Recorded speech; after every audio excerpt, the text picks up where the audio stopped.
Channel অভিবাসন সংকটের মধ্যেই বর্ডার ফোর্সের মেরিটাইম কর্মকর্তারা ধর্মঘটে যাচ্ছেন।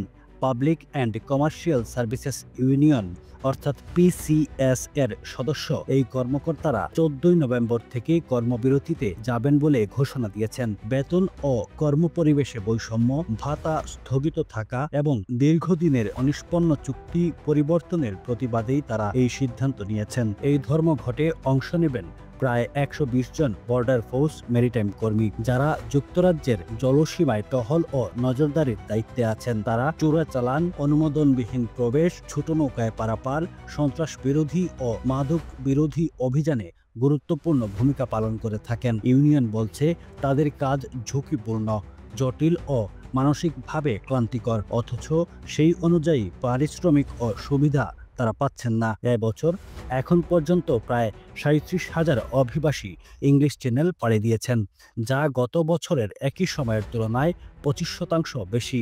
এই পরিস্থিতিতে টহলদারদের ধর্মঘট শুরু হলে সীমান্ত নিরাপত্তা ও মানবিক সাড়া প্রদান কার্যক্রমে বড় ধরনের প্রভাব পড়তে পারে বলে মনে করা হচ্ছে।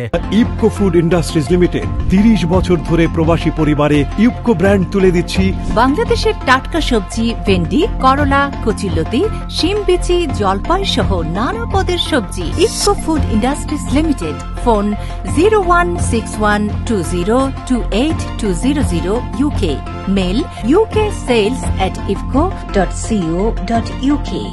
পিসিএস ইউনিয়নের মহাসচিব ফ্রান হিথকোট বলেন, আমাদের নিবেদিত সদস্যরা অনেক দিন ধরে তাদের ঝুঁকিপূর্ণ কাজের ন্যায্য স্বীকৃতি থেকে বঞ্চিত। হোম অফিস বারবার প্রতিশ্রুতি দিলেও বাস্তবে কিছুই পরিবর্তন হয়নি। এই ধর্মঘট সরকারের প্রতি স্পষ্ট বার্তা, আমরা আর বিলম্ব বা অর্ধেক পদক্ষেপ মেনে নেব না। তিনি সতর্ক করেন, প্রয়োজন হলে ইউনিয়ন আরও কঠোর আন্দোলনে যাবে। অন্যদিকে হোম অফিস জানিয়েছে যে তারা সীমান্ত নিরাপত্তায় কোনো শিথিলতা আনবে না। দপ্তরের মুখপাত্র বলেন, বর্ডার ফোর্স প্রতিদিন অক্লান্ত পরিশ্রমে দেশের সীমান্ত রক্ষা করছে।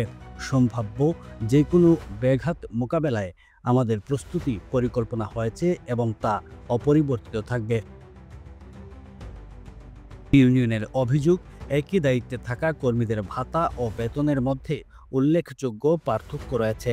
6 বছর আগে হোম অফিস কর্মীদের শর্ত ও ভাতা সমন্বয়ের উদ্যোগ নিলেও এখনও কোনো চূড়ান্ত সমাধান আসেনি। দীর্ঘ আলোচনার পরও তাদের দাবি উপেক্ষিত হওয়ায় সদস্যরা এবার চূড়ান্তভাবে ধর্মঘটের পথে হাঁটছেন। সংশ্লিষ্টরা মনে করছেন, ছোট নৌকা সংকট মোকাবেলায় যেভাবে স্টারমার সরকার চাপে রয়েছে, এই ধর্মঘট পরিস্থিতিকে আরও জটিল করে তুলবে। সরকারের জন্য এটি হবে এক বড় পরীক্ষা, কিভাবে তারা সীমান্ত নিরাপত্তা বজায় রেখে কর্মীদের ক্ষোভ প্রশমিত করতে পারে।